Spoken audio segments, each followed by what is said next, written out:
Nós estamos aqui para evoluir e não para ser feliz. As pessoas estão procurando a felicidade. Primeiro, não sabem o que é. Estão procurando no lugar errado e no tempo errado. Qual é a minha missão? O oposto de depressão é felicidade. De alegria é tristeza. A alegria é uma emoção momentânea no qual eu me sinto bem ao sentir e eu também contagio as pessoas ao meu redor com alegria. Felicidade já é bem diferente. Felicidade é um estado, uma construção. Aí você vai falar, mas Bia, o que é felicidade? É claro que é bem complexo, mas vamos supor assim, o que é felicidade para o sol? Para que o sol existe?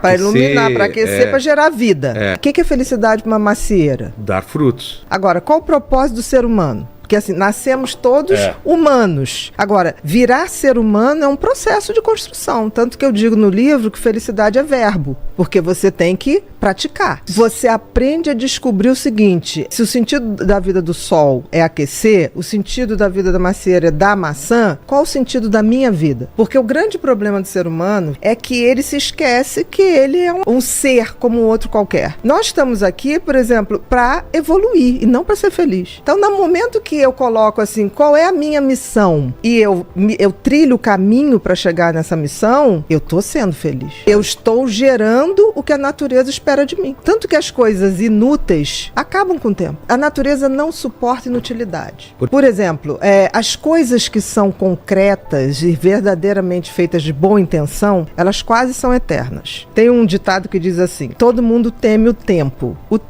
teme as pirâmides do Egito. Por quê? As pirâmides do Egito foram feitas com uma tal intensidade e intenção que aquilo vai estar lá daqui a 100, vai passar, 200, exatamente. Então, a natureza exige que tudo que você bote a mão, você o faça com uma missão, com propósito, com sentido, porque senão você tá fora do game. O game da vida tem que ser um game de compartilhar, tem que ser um game de buscar o meu sentido e propósito. Aí você vai falar, tá, Bia, mas como é que eu sei? Porque o sentido tem a ver com o que lhe foi dado. Pra gente foi dado uma coisa chamada livre-arbítrio e a capacidade de refletir e de pensar. Melhor presente e o maior problema. O maior castigo. Porque se você não sabe usar. Porque todos os outros, por exemplo, o sol, ele não pode escolher, mas com a gente é diferente. É verdade. Mas o que acontece? A gente esqueceu que a gente tem esse sentido e propósito. Porque o sentido tem a ver com o que a natureza te deu para que você saiba para onde você vai caminhar. Então o sentido tem a ver com os talentos e dons que a gente ganha. O que não dá frutos, de alguma maneira aquilo vai se perdendo. Não tem como. É uma regra da natureza. Você está aqui para servir. Por exemplo, a água não bebe a água. A macieira não come a maçã. Então, assim, nós temos a obrigação de descobrir o sentido da vida, e aí o universo é tão bacana que ele te deu dicas, que é o tal do talento. Ninguém tem um talento por nada. O que acontece é que as pessoas, em geral, se você não tem uma boa educação, as crianças vêm com talentos muito claros. Aí o que acontece? Pelo menos na minha geração. Ah, não, isso aqui não faz desenho não, que agora você tem, não vai dar dinheiro. Não, isso você não faz. Hoje as coisas estão mudando, porque tudo é capaz de gerar dinheiro. Então, no sentido, se você tem uma educação legal e detecta no teu filho desde muito cedo qual é o sentido da vida dele, que é exercer aquele talento, exercer aquele dom, aprimorar, receber outros e tocar à frente. Agora, e o propósito? O propósito é quando eu pego isso para transformar a minha vida numa pessoa melhor e também depois eu compartilho. Então, quando eu pego o sentido e compartilho, aí eu atinjo a glória da vida. É a tal felicidade. Não podemos esquecer que nós somos seres sociais. Então, nós nascemos para atingir o outro, para nos conectar com o outro. Nossa. Isso está no nosso DNA. Por isso que a gente tem empatia. Então, assim, e a gente vive hoje, você falou das pessoas postarem tudo. Eu queria crer que as pessoas postavam, tipo assim, não deixa de ir nesse lugar. Isso é uma coisa. Hoje existe grande parcela das redes sociais que postam para causar inveja no outro. E isso é triste. Tanto que uma das coisas que eu acho que afasta muito a gente dessa condição de ser humano, de compartilhar, é a tal da ostentação. A gente vive numa sociedade em que você está valendo pela grife que você usa. Então, assim, existe hoje um movimento de massa, e isso é muito ruim, onde as pessoas estão se iludindo. O Freud dizia uma coisa que era mais ou menos assim, não vou lembrar da frase, ele dizia assim, as pessoas não querem a verdade, as pessoas querem a mentira. A massa nunca teve interessada na verdade. Mas ela não vive sem ilusão. O que a gente vive hoje, talvez eu digo que as pessoas estão procurando a felicidade. Primeiro não sabe o que é, estão procurando no lugar errado e no tempo errado. Porque assim, você só tem como ser feliz aqui e agora. Todo o resto não existe. O tempo que a gente tem de relógio é uma abstração. O tempo é uma entidade tão mequetrefe que ela não se sustenta. O que eu venho aqui, o espaço, eu venho aqui, eu posso vir aqui, ponto. Mas nunca voltarei no mesmo tempo. Então, é uma entidade fluida. Como é que você define uma coisa? Você precisa para poder viver nesse mundo, se organizar. Mas isso aqui é uma abstração. As pessoas, elas não vivem mais o agora. A cabeça sempre ou tá no futuro ou no passado. Mas eu tô aqui contigo nesse agora. Se eu tivesse com meu filho, aquilo seria... E a pessoa tá com o filho, com o celular, pensando na outra coisa. Aí depois você tá fazendo outra coisa e fala, putz, eu queria ficar mais com meu filho. Mas você tava com seu filho. Então, você já sacou que o tempo da felicidade é o agora. É o agora. Aconteça o que acontecer, nesse exato momento, essa é a melhor coisa da minha vida que tá acontecendo. Se eu não curtir esse momento agora, acabou. Eu vou me arrepender mais pra frente de não ter curtido ele. Aí são aquelas pessoas que passam anos e ficam assim, quem roubou o tempo de mim? a Ninguém vida roubou. Passou e você só não estava lá quando ele estava, entendeu? Então assim, essa abstração que as pessoas fazem do tempo futuro, eu vou ser feliz, as pessoas têm isso, né? Eu vou ser feliz quando eu me formar, eu vou ser feliz quando arrumar um emprego tal, eu vou ser feliz quando me casar, quando tiver filho, eu vou ser feliz quando me aposentar.